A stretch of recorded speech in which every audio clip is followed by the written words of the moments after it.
Benz, and today in this video we're going to talk about one of the most underrated F1 drivers in history. When you think of the word underrated, you might think of some drivers that maybe won a lot of races but never won a championship, like Felipe Massa or Mark Webber. Or drivers that had a lot of potential but could never get into a good car, like maybe Nico Hülkenberg or Sergio Perez, or maybe Jean Alesi. But the driver that I've picked is neither of those. He also happens to be a 4-time world champion and one of the most successful drivers in history. The most underrated driver in F1 history is Alain Prost. You might be wondering why I call Alain Prost underrated because he was so successful. Well, the thing is, most F1 fans of today wouldn't put him up there with the likes of Senna or Schumacher. But this video was made to convince you why you should think otherwise. Why Prost isn't highly regarded. First, we'll look at 2 reasons why Alain Prost isn't as highly regarded as he should be. He was always in the shadow of Ayrton Senna. If you were to ask someone, who's the greatest F1 driver of the 80s and 90s era, they'd undoubtedly say Ayrton Senna. Senna was Alain Prost's teammate from 1988 to 1990 at McLaren, where they grew an immense rivalry throughout their careers. Senna was the more popular driver because he had a more exciting driving style, often going for impossible overtakes and setting impossibly quick times in qualifying. Prost was a much more reserved driver, only showing his pace when he had to and driving a lot more intelligently. Another reason why Alain Prost isn't as highly regarded is because of his driving style. A common nickname for Alain Prost was the Professor. He was called the Professor because of his driving style. Alain Prost was a very conservative driver who never went faster than he had to. He always tried to win races with the minimum possible risk. And he was also a very intelligent and long-term thinker and always thought in terms of the championship and points rather than one single race. For example, if he had to finish 4th to win the championship, he would hold that 4th position rather than fighting for a 3rd, 2nd, or 1st place. Here are 2 quotes that accurately show his personality. Without going to what I think is my limit, I always say that my ideal is to get pole with the minimum effort and to win the race at the slowest speed possible. Sometimes I think I could have got some better results if I had a different mentality, if I could have pushed hard and attacked, but then I would have had a good chance of making a mistake. Now we'll look at why Alain Prost should be more highly regarded. Alain Prost won 4 world championships, which is very impressive.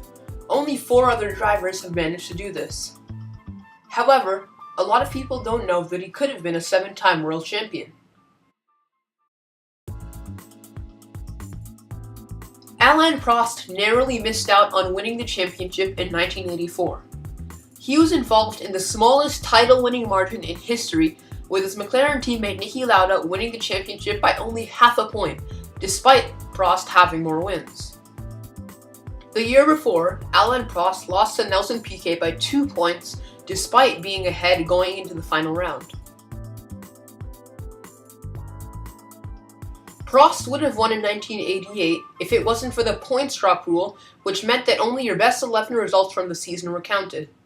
This meant that Prost still lost the title even though he scored more points than his rival Ayrton Senna. Now, you gotta feel for the guy. He's had more points than his rivals, more wins than his rivals. He's been leading the championship up until the last race, but he still lost the championship on all 3 of those occasions.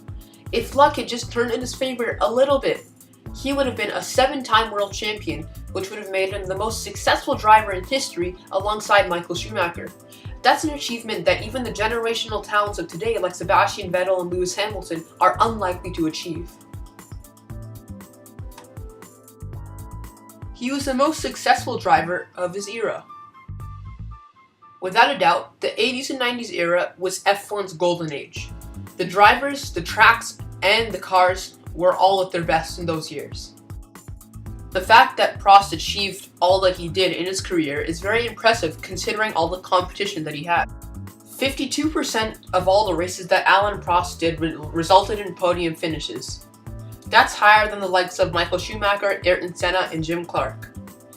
And it's very impressive because he did it in an era where the cars weren't very reliable, and it was very likely for them to have a mechanical failure in those days, which is a testament to his consistency. His driving style is very closely related with other great drivers like Jim Clark, Niki Lauda, and Jackie Stewart. Although Prost is more known for his consistency rather than his driving skill, it would be completely false to say that he wasn't a good driver. There have been many instances where he's still been able to be the quickest driver despite having unfavorable circumstances, like having a mechanical problem with his car or having really tricky conditions. So there you have it. Alain Prost will forever be remembered as a driver that never went quicker than he had to. He was always overshadowed by his great teammate Ayrton Senna and had a very conservative and cautious driving style, so which meant he wasn't the most exciting to watch. But if luck had gone in his way a few times, then he could have been a 7 or 8 time world champion rather than only a 4-time world champion. And he was a lot more successful than a lot of the other great drivers in his era, like Ayrton Senna, Nigel Mansell, and Nelson Piquet, like you saw in that picture. Thanks for making it to the end of this video. I hope you learned something about Alain Prost and why he's underrated. If you enjoyed this video, please like it and subscribe to my channel if you want to see more videos like this. Thank you, and see you next video. Bye.